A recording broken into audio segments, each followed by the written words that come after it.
O tema da mensagem de hoje é a colheita da árvore da vida. O tema, portanto, da palavra de Deus hoje para você é que a colheita mais importante que nós podemos ter na nossa história são as vidas. Esse é o propósito da igreja, a razão da sua existência.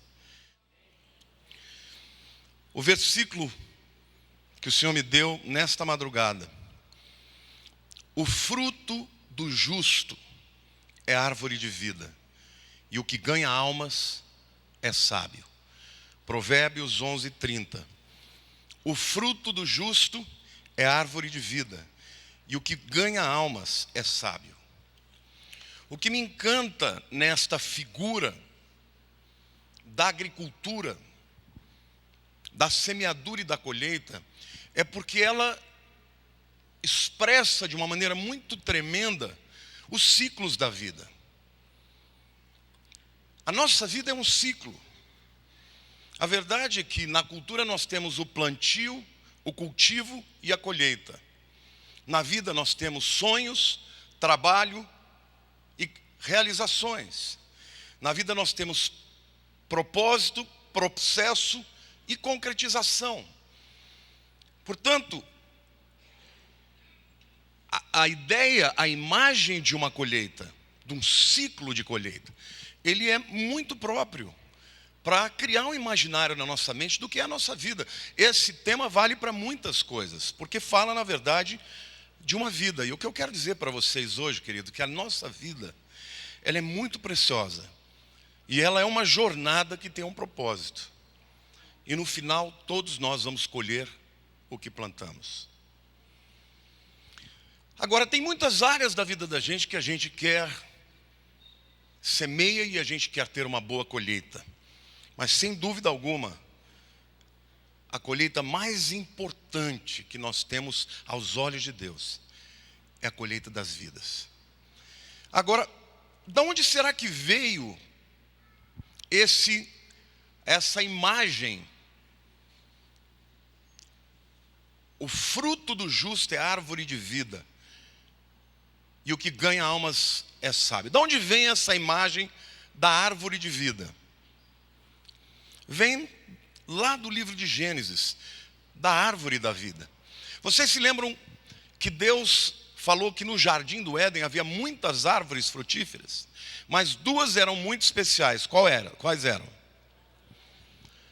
Capítulo 2, versículo 9 fala claramente sobre isso. A árvore da vida e a árvore do conhecimento do bem e do mal. Na verdade, o fruto da vida dava vida eterna ao homem. Mas o fruto da árvore do conhecimento do bem e do mal foi a que gerou a morte. Quando a gente olha lá para o livro de Apocalipse, no capítulo 22, no versículo 22, a gente percebe que a árvore da vida também está no Apocalipse. E lá a Bíblia diz assim: no meio da sua praça, de uma e de outra margem do rio, está a árvore da vida, que produz 12 frutos, dando o seu fruto de mês em mês, e as folhas da árvore são para a cura dos povos. A árvore da vida, portanto, foi transplantada do Éden para a Nova Jerusalém. Mas será que nós então somos árvores da vida? Não. Nós somos árvores de vida. Mas existe uma semelhança. Por quê? Porque da mesma maneira que através do fruto da vida as pessoas tinham vida eterna, quando você ganha alguém para Cristo, você lhe dá um fruto para que ele possa de novo ser introduzido para a eternidade com Deus. Amém? Então, eu quero que você imagine agora que você pudesse, sei lá, fechar os olhos, não pode ficar com os olhos abertos mesmo, mas imagine um grande bosque com muitas árvores frutíferas. Lindo, um lugar lindo, com muitas árvores frutíferas. Algumas dessas frutas são boas para comer, outras não são boas para comer. Mas no meio destas árvores, há algumas frutas que dão vida eterna. Isso é o que você e eu somos nesse mundo. Tem muita gente boa nesse mundo, tem muitas mensagens bonitas que fazem bem, mas só há um fruto que pode, de fato, dar a vida eterna. Então eu fico pensando como Deus tem plantado estas árvores de vida em todo o planeta. E Ele plantou aqui também na cidade de São Paulo, muitos lugares, dentre os quais a Vila Leopoldina. Então a Vila Leopoldina, meu querido, é o nosso lugar, o lugar onde Deus nos plantou, para que a nossa vida, que os frutos da nossa vida, que fala de fato do nosso caráter, do nosso exemplo, do nosso testemunho, que eles sejam comidos por aqueles que nos circundam e que eles alcancem a vida eterna. Amém? Glória a Deus. Mas aí nessa madrugada, eu fiquei pensando muito, como é que a gente pode conseguir de verdade levar a mensagem de maneira que as pessoas compreendam, que elas tenham vontade de comer o fruto que a gente oferece? Há um erudito, estudioso do Velho Testamento, chamado Alec Motyer, que ele disse que um pregador, não só o do púlpito, mas aquele que compartilha a palavra, ele só tem duas responsabilidades. E eu quero que você guarde isso, porque isso aqui é muito importante para a tua vida. Só duas responsabilidades você tem na pregação. Primeiro é a mensagem. Segundo é o público. A mensagem é o evangelho. É a verdade de Deus. Nós temos que pregar o evangelho e não maculá-lo, e não transformá-lo. É o evangelho. Você tem que ter um compromisso com a mensagem que Deus deu através de Cristo. Mas nós temos que ter um compromisso também com o público, para quem nós vamos pregar. Eu sintetizei essas duas coisas dizendo o seguinte, que a nossa mensagem, diga assim, a nossa mensagem deve ser a mensagem do coração. Guarde isso, porque a gente vai aprofundar nesse conceito. A nossa mensagem é a mensagem do coração. Os antigos, os povos antigos, os gregos, os romanos, acreditavam que as paixões humanas residiam na nossa carne, no nosso corpo. Mas eles acreditavam que a vontade, a inteligência, as decisões faziam parte da alma. E naquele tempo, a virtude estava sempre na parte da alma. E o indivíduo, para buscar a virtude, a coragem, a integridade, ele deveria sempre sublimar, suplantar as emoções e as paixões da carne. Existem inúmeros movimentos que nasceram na antiguidade, onde as pessoas literalmente abriam mão dos sentimentos para buscar a virtude. Esse tipo de conceito, de concepção ainda existe no mundo oriental. Porque tanto o budismo quanto o hinduísmo, eles falam que o indivíduo, para encontrar o equilíbrio, eles precisam abrir mão dos desejos. Mas a verdade é que nós temos um compromisso com a mensagem e com o público. E nós vivemos no mundo ocidental. E o mundo ocidental trocou essa ordem. No mundo ocidental hoje, o verdadeiro eu é visto como os meus sentimentos. Então o que a filosofia de hoje diz? Você tem que encontrar lá no seu interior quais são os seus desejos mais profundos. E estes desejos, uma vez que você os encontra, você libera. Olha para a pessoa do teu lado e diga, saia do armário. Significa tudo. Hoje, o que a sociedade apregoa é que as pessoas têm o que elas verdadeiramente são, é o que elas sentem. No mundo antigo, as paixões eram consideradas o falso eu. E o que a pessoa tinha no seu intelecto, na sua mente, era o verdadeiro eu. Hoje, o que a filosofia ocidental diz é que você é o que você sente. E é isso que leva as pessoas a buscarem fazer o que desejam, o que sentem.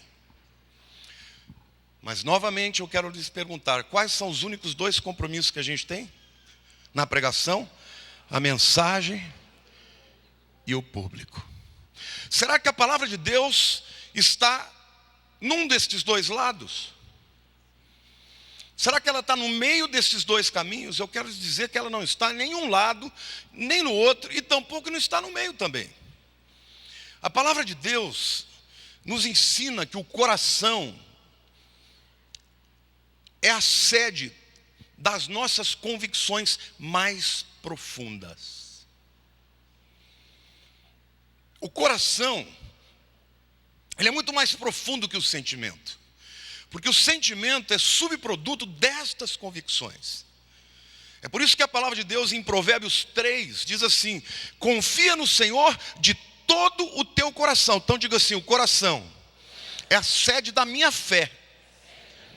E às vezes tem gente que intelectualmente crê no Evangelho, crê no amor de Deus. Essa madrugada mesmo, eu estava preparando a palavra, tocou, devia ser umas 2:30 da manhã, tocou o sinalzinho de mensagem no Facebook, eu entrei para ver.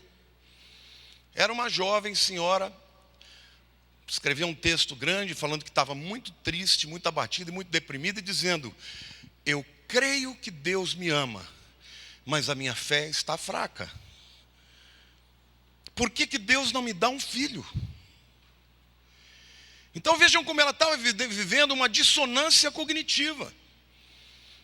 No intelecto dela, ela cria que era salva, cria que Jesus morreu por ela, mas os seus sentimentos diziam que Deus não se importava com ela. Por quê? Porque não lhe deu filho.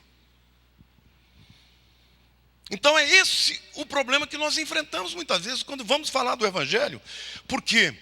Porque no fundo, a sua convicção, a sua fé que está lá no seu coração é que Deus não a ama. Porque na verdade, o coração é a sede das convicções mais profundas. O segundo aspecto que a Bíblia fala sobre o coração é que o coração é a sala do tesouro.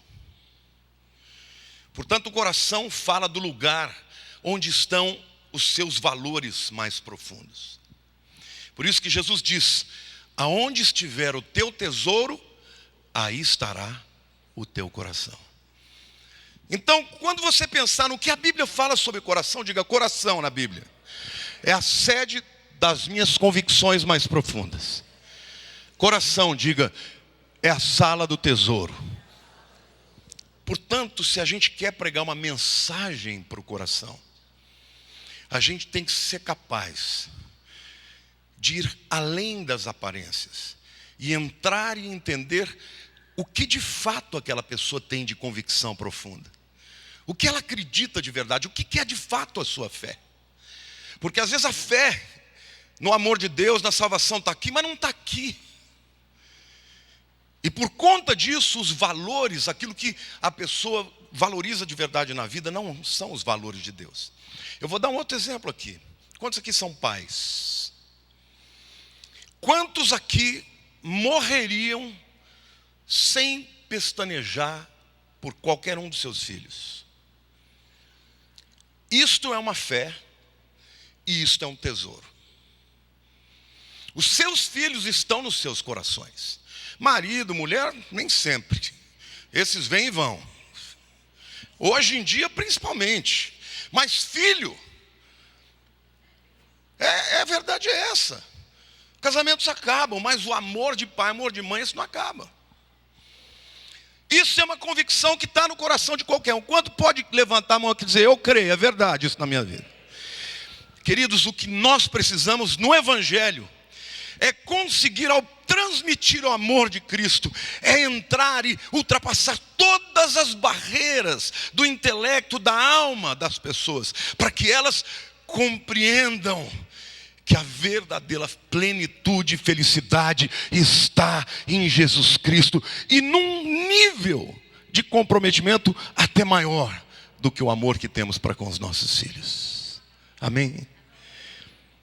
Então a mensagem para o coração, ela deve, primeiro, introjetar de maneira profunda e definitiva a fé em Deus, como um Deus de amor e de graça.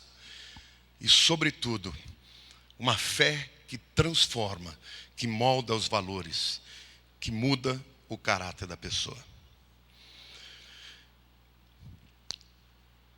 Tendo apresentado toda essa introdução para fundamentar o que eu quero falar com vocês, eu quero falar agora do público. E eu quero falar para vocês de 3 públicos diferentes para os quais nós somos chamados para pregar. O primeiro público é o público das crianças. Gente, a infância é a melhor época para se transmitir a mensagem de Cristo. Simplesmente porque as crianças ainda não têm convicções profundas. Então, quando você traz a mensagem do Evangelho para os seus filhos, você planta uma semente que cai em terra boa. Não tem espinhos, não tem erva daninha. Você prega a palavra e eles acreditam, irmãos. Outro dia eu recebi um daqueles posts, né? Jesus sentado com todos os heróis. E Jesus contando para os heróis como é que ele salvou o mundo. Achei genial. Por que as crianças, desde cedo, têm esse apego, esse desejo pelos heróis? Por uma razão muito clara. Porque todos nós, lá no nosso fundo, no nosso interior, fomos criados necessitando de um redentor, de alguém mais forte do que nós, de alguém que tenha moral, ética, integridade, que nos ame e nos salve a despeito de nós. Todo herói que é apresentado geralmente é um herói que tem caráter. Mas, queridos, eu quero dizer que o único herói verdadeiro é Jesus Cristo. E quando você prega sobre Jesus Cristo para as crianças, elas creem nele.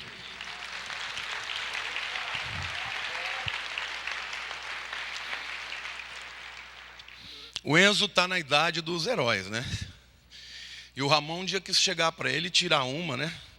Filho, quem é o seu herói? Ele falou, Jesus. Ele falou, não, Jesus é o seu super-herói. Quero saber quem é o seu herói. Ele falou, pai, meu herói é Jesus. Mas e eu? Você é só meu pai.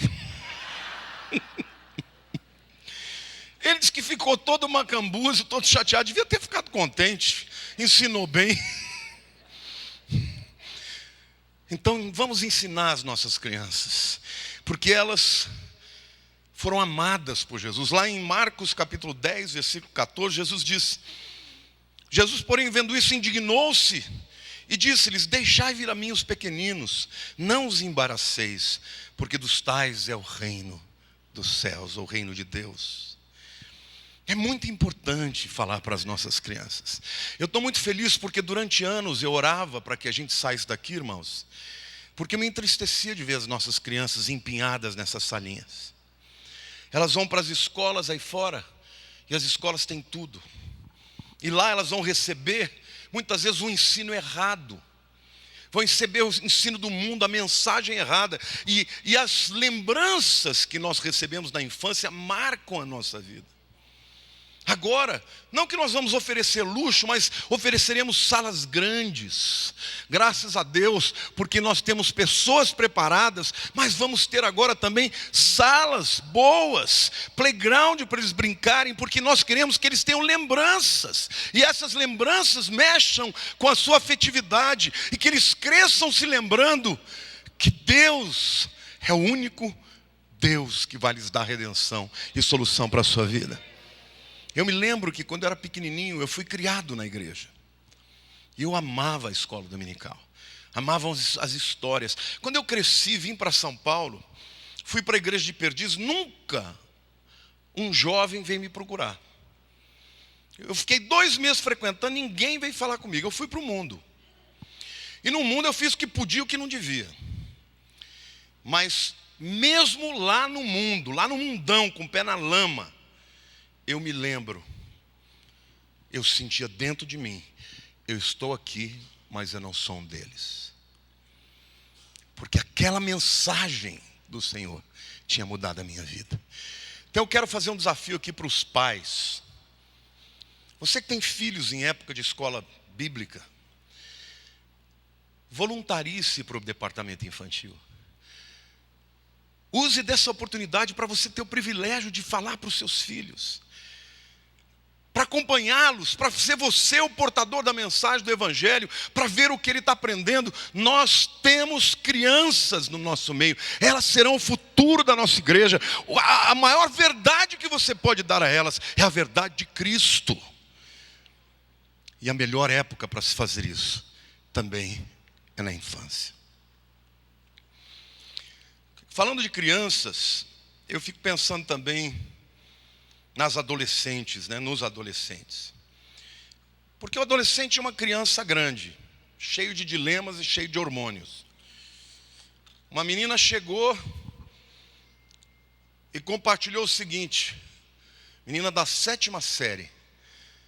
Pastor, eu sei que Jesus morreu por mim, eu sei que meus pecados estão perdoados, eu sei que Ele me ama, mas de que isso adianta se na 7ª série nenhum dos meninos olha para mim? Estou triste. Mais uma vez ela está apresentando essa dissonância cognitiva. Na cabeça, ela até entendeu o plano da salvação, a justificação, o perdão dos pecados. Mas nos seus sentimentos, o amor dos meninos é mais importante. Quais são os 2 compromissos da mensagem? Da pregação, a mensagem e o público. E a nossa mensagem, a verdade, deve atingir o coração. Nós devemos pedir a Deus graça para sermos instrumentos, para mudar as convicções mais profundas e para moldar os valores das nossas crianças, dos nossos adolescentes.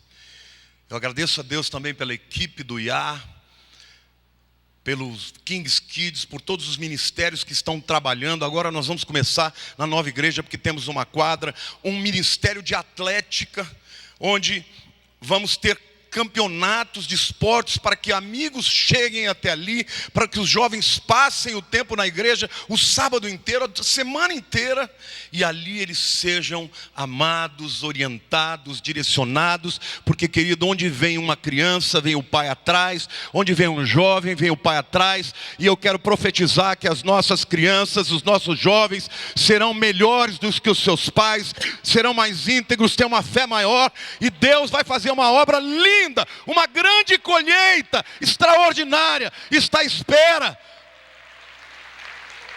do trabalho desta igreja. É hora de explodir, é hora de nos engajarmos, é hora de sairmos das nossas enfermidades da alma e deixarmos que a mensagem do Cristo possa transformar o nosso interior. Amém, queridos? O segundo público para quem nós devemos pregar são os adultos. Só que os adultos são um pouco mais complicados, eles são diferentes. E eles têm necessidades diferentes. Adultos carregam problemas. Adultos riem, mas por baixo da fachada choram. Jesus sempre procurou pessoas problemáticas. Nicodemos era religioso, um grande líder do Sinédrio, mas estava perdido. Procurou Jesus na calada da noite e Jesus o recebeu.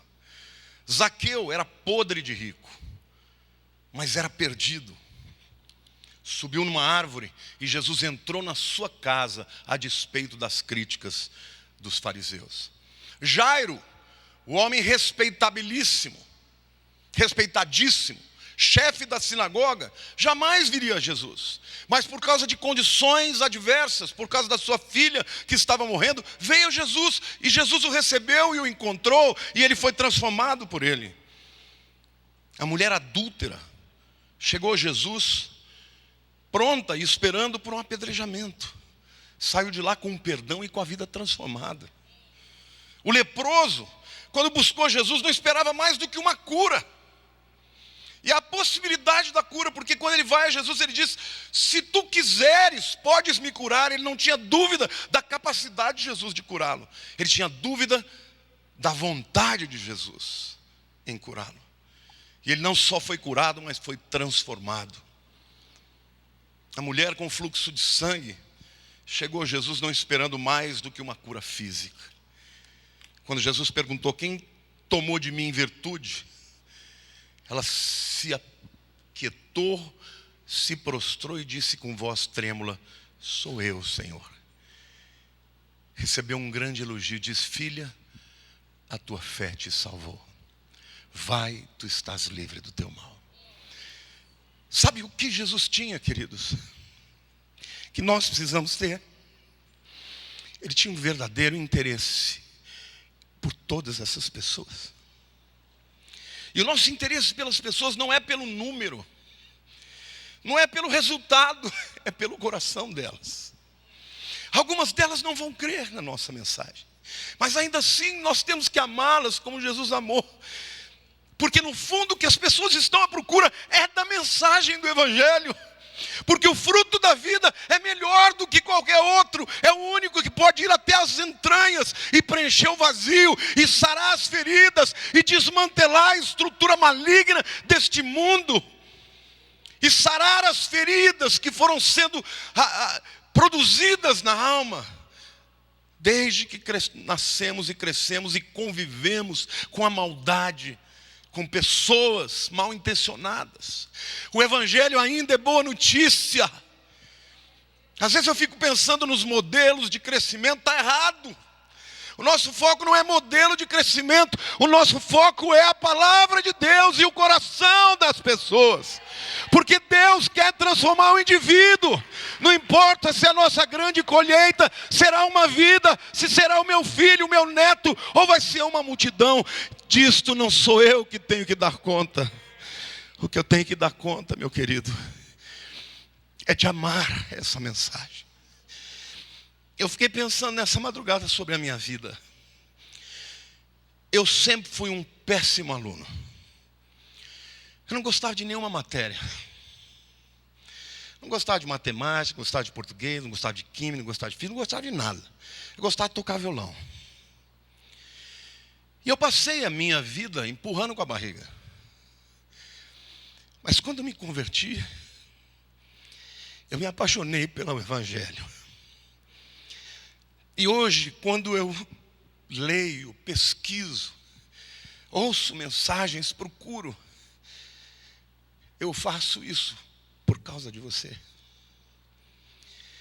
Porque o meu desejo, seja quando eu estou conversando com uma pessoa, seja quando eu estou falando para a igreja como um todo, e agora mais ainda através da internet, é alcançar o coração das pessoas. Então quero dizer, querido, vamos ganhar a Vila Leopoldina. Vamos estar dispostos a ser usados por Deus. Abre a sua casa. Não pense que é ruim ter uma célula, é uma bênção. As pessoas virão para a tua casa, muitas vezes feridas, machucadas, mas você vai partilhar da transformação, você vai partilhar da alegria de poder ver uma pessoa sair de uma vida destruída para uma vida de rumo. Vamos ganhar o Brasil, vamos ganhar todo lugar, até que o mundo todo ouça que Jesus Cristo é o Senhor.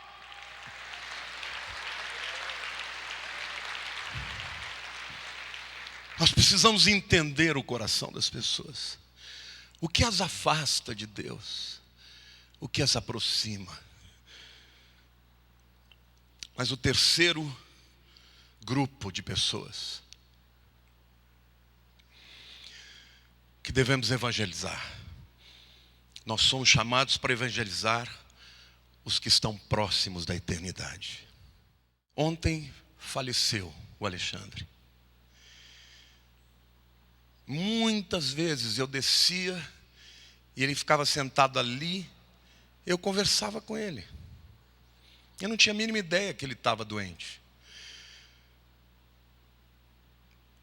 Mas eu fiquei agradecendo a Deus, porque nesse momento ele já está nos braços do Pai.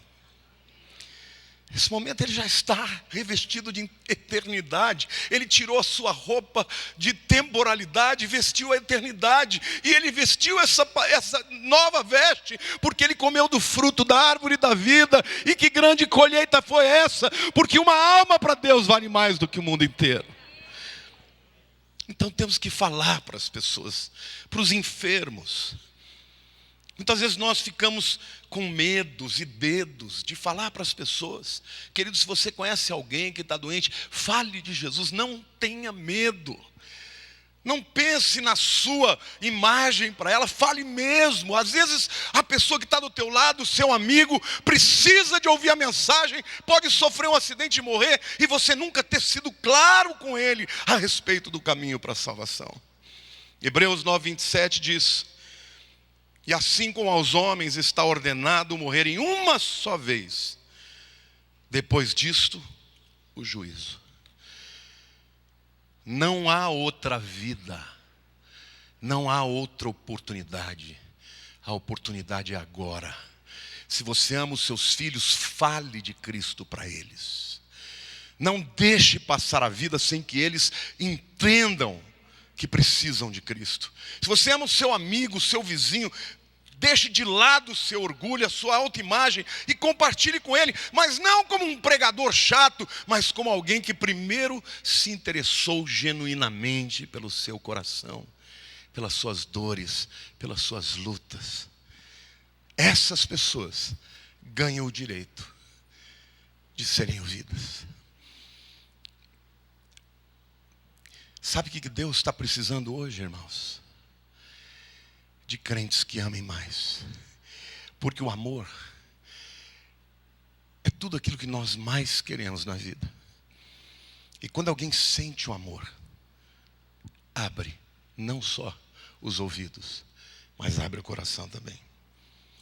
Nós temos aqui na igreja ministérios que trabalham também com enfermos, capelania. A capelania visita os doentes e muitas vezes os acompanha para a cura e outras vezes os acompanha para a morte. Porque, queridos, a vida é inexorável. A verdade é essa.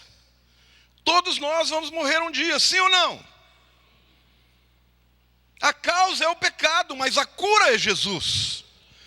Então eu quero te dizer, pregue a palavra a tempo e fora de tempo, se apaixone pela mensagem, mas olhe para o coração das pessoas. Não as veja como um número, como uma conquista, como alguém, olha quem eu ganhei para Cristo. Não, ame de verdade, ame a despeito dos resultados, até que Deus opere, até que Deus faça.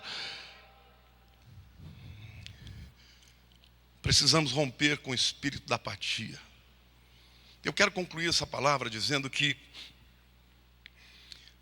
no livro de Gênesis, a Bíblia nos apresenta a árvore da vida, mas ela não fala muito sobre ela. A gente retira como inferência que o seu fruto dava vida eterna, porque ela é a árvore da vida e a partir do momento que o homem deixa de comê-la, ele morre. Mas lá em Gênesis capítulo 22, versículo 2, a Bíblia diz assim: no meio da sua praça, de uma e de outra margem do rio, está a árvore da vida, que produz 12 frutos, dando o seu fruto de mês em mês, e as folhas da árvore são para a cura dos povos. O que é de fato que a árvore da vida tem de tão especial? A primeira coisa é que ela é frutífera. Nós não somos árvore da vida, mas nós somos árvore de vida. E a nossa vida e os nossos atos de justiça devem ser frutos aparentes. As pessoas precisam olhar para nós e perceber Jesus em nós. As pessoas reconheciam que os apóstolos tinham estado com Jesus. As pessoas olhavam para Jesus e diziam: esse jovem de 30 anos, ele fala como quem tem autoridade. A segunda coisa que a árvore da vida tem é frutos para alimentar. As pessoas estão carentes, estão vazias. A palavra de Deus é alimento. Jesus é o pão da vida. Às vezes, 15 minutos que você gasta com uma pessoa, você alimenta a alma dela. Eu falo para ali, onde eu vou, eu sento, alguém senta para falar comigo. Eu estava viajando, veio um homem veio na nossa mesa assim. Começou a conversar com a gente, eu dei atenção. Em 10 minutos que o homem ficou ali, ele saiu chorando. Ele falou assim, é um brasileiro que mora lá. Ele disse, é por pessoas como vocês que eu acredito que ainda tem jeito para a minha vida. Eu falei, mas o que eu fiz? Ele falou, você me tratou com uma deferência que ninguém me trata aqui. Eu falei, então que o Senhor te abençoe. Querido, você tem fruto para alimentar as pessoas. Mas a Bíblia diz também que as folhas da árvore da vida são para a cura das nações. Deus quer te usar para curar. Nós somos instrumentos de cura. Não use a sua língua, não use o seu talento, não use os seus dons, não use o seu tempo, as suas oportunidades para ferir as pessoas. Nós servimos o médico dos médicos, aquele que tem cura para o corpo, mas tem cura para a alma. Se você está com a sua alma ferida, deixa Jesus te curar, porque Ele tem o bálsamo de Gileade, Ele tem as folhas da árvore da vida, e Ele quer te usar. Você é a árvore de vida, amém? Amém, queridos? Jesus quer curar a igreja, quer curar a sua igreja, através de nós.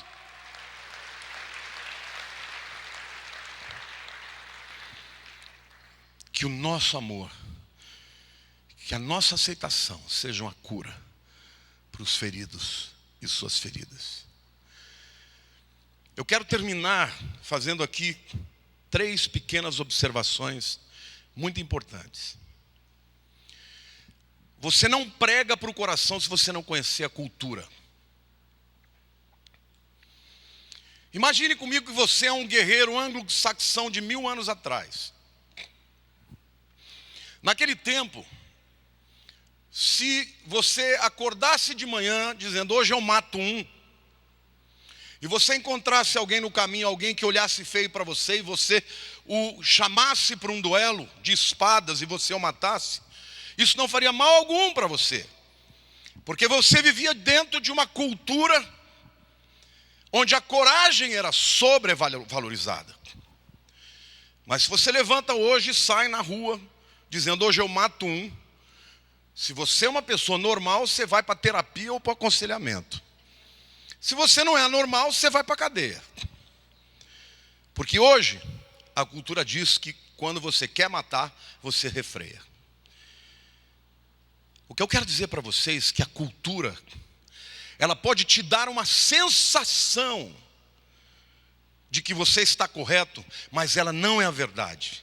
Então pregar a palavra de hoje, a coisa mais difícil é você entender o efeito que a cultura tem no coração das pessoas, provocando convicções profundas, assim como também estabelecendo valores que determinam as decisões.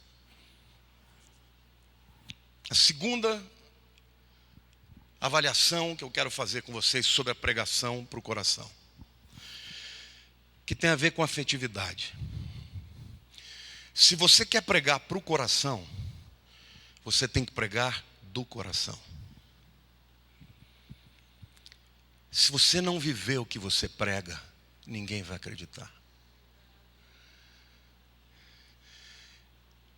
Durante muitos anos eu tive muita dificuldade de pregar sobre domínio próprio. E ainda hoje. Como é que eu posso subir aqui e falar eu tenho domínio próprio se eu não consigo nem segurar meu apetite para a geladeira? Vocês já me viram pregar sobre domínio próprio? Não, eu mando o Zeca, Daniel, preguem no meu lugar. Mas eu posso falar sobre o amor pela minha esposa. Eu posso falar sobre o amor pelos meus netos. Eu posso falar do amor pelas minhas ovelhas. Eu posso falar do meu amor por Jesus. E quando eu falo desse amor, eu sei que ele transforma a sua vida. Por quê? Porque ele é verdade. Se você quer pregar e ganhar a pessoa que você ama, você tem que alcançar o coração. Mas tem que partir do seu coração. Não pode ser uma aula, não pode ser uma pregação teológica. Tem que falar do que você viveu, do que Jesus fez na tua vida e do que Ele pode fazer. Porque as pessoas são tocadas quando você fala de maneira verdadeira e transparente. E a terceira observação, a mais importante delas: a mensagem que você vai comunicar tem que ser centrada em Jesus, porque só Ele muda as vidas. Só Jesus pode mudar as vidas. Quando você prega a palavra de Jesus, ela não é um discurso. Ela é a palavra de Deus, é o poder de Deus para criar, é o poder de Deus para ressuscitar, é o poder de Deus para transformar. Então, não pregue você, pregue a Jesus. É Ele quem vai mudar a vida. E a palavra de Deus diz que quando eu prego, o Espírito Santo atua, e é Ele que pode convencer o mundo do pecado, da justiça e do juízo. Então, igreja, a palavra viva, o verdadeiro avivamento que Deus está procurando, de pessoas apaixonadas por Jesus, que falem de Jesus, que o centro seja a cruz, que a mensagem seja a cruz. Nós somos só instrumentos. E algumas vezes, e para algumas pessoas, você nem é o instrumento certo.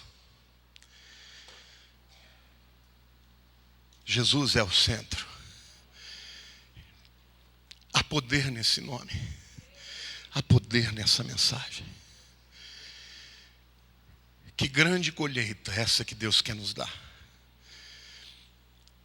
Não é necessariamente milhares de vidas. Pode ser o seu filho que está afastado. Podem ser os seus netos. Pode ser o seu pai, a sua mãe, seu amigo de trabalho. A grande colheita é medida pela obra que você, o esforço, a oração que você gasta na presença de Deus, para que aquela vida, quando completar o ciclo da sua existência, ela possa estar na presença de Deus. Estou vendo o Carlinhos ali. Carlinhos entende do que eu estou falando. Deus tem dado para ele uma colheita, numericamente falando, extraordinária.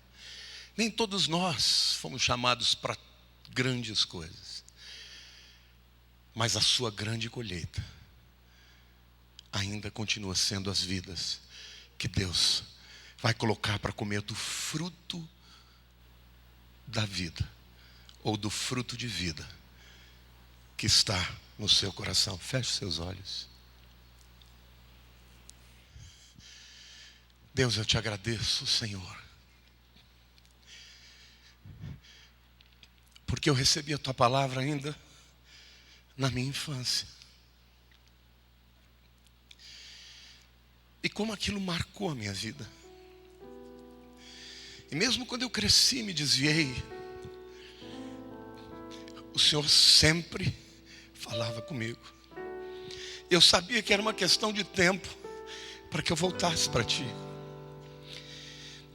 Senhor, eu quero colocar minha vida diante do Senhor e te pedir que o Senhor me use, Senhor, até o fim da minha vida, com a mesma mensagem, amando do mesmo jeito as vidas. Mas eu peço, Espírito Santo, para que as vidas aqui sejam, Senhor, tocadas por essa palavra. Eu peço, Espírito, para que o Senhor venha não só na minha vida, mas na vida dos meus irmãos, a transformar a nossa fé, Senhor, de maneira que as nossas convicções mais profundas sejam as Tuas palavras, assim como o nosso tesouro. Que o nosso tesouro esteja em Ti, no Teu reino, na vida das pessoas que o Senhor colocar no nosso redor. Qual é o nosso compromisso na pregação? A mensagem e o público. Qual é a nossa mensagem? A mensagem do coração para o coração. Quantos aqui querem perante Deus hoje se colocarem à disposição de serem árvores de vida? Fica de pé no seu lugar, meu querido.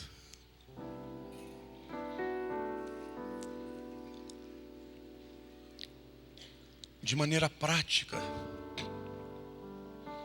Se você não participa de nenhuma célula, comece a participar.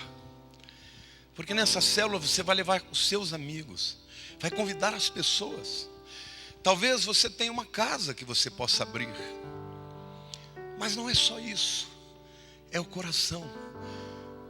É falar para o taxista. É falar para o amigo no trabalho. É compartilhar sua fé. Como nós podemos sonegar para as pessoas que amamos a única cura para o mundo, que é Jesus. Então a igreja de Cristo é a solução. Querido, você é a solução para o Brasil. Às vezes você está procurando alguém que seja a solução para você. Ninguém é a solução para você. A solução para você é o Senhor Jesus. Você é a solução para alguém. Você é a árvore de vida, amém? Então levante a mão para o céu e diga: Senhor meu Deus, eu entrego a minha vida. E nesse ano de 2017, eu me comprometo a amar os perdidos, a interceder por eles, a falar do teu amor. Esse é o meu legado, esse é o meu chamado, Senhor. Usa a minha vida, Senhor, a começar na minha casa, que eu consiga amar os meus e consiga falar ao seu coração. Dá-me graça, Senhor, para ultrapassar as barreiras da cultura, para desmantelar, ó Deus, as convicções profundas que foram introjetadas pelo espírito do engano. Usa a minha vida, Senhor. Ajuda-me a revelar o que o Senhor fez na minha vida, para que as pessoas olhem para mim e desejem o que eu tenho. Eu entrego a minha vida para a honra e glória do teu nome, em nome de Jesus, amém. Deus abençoe, queridos.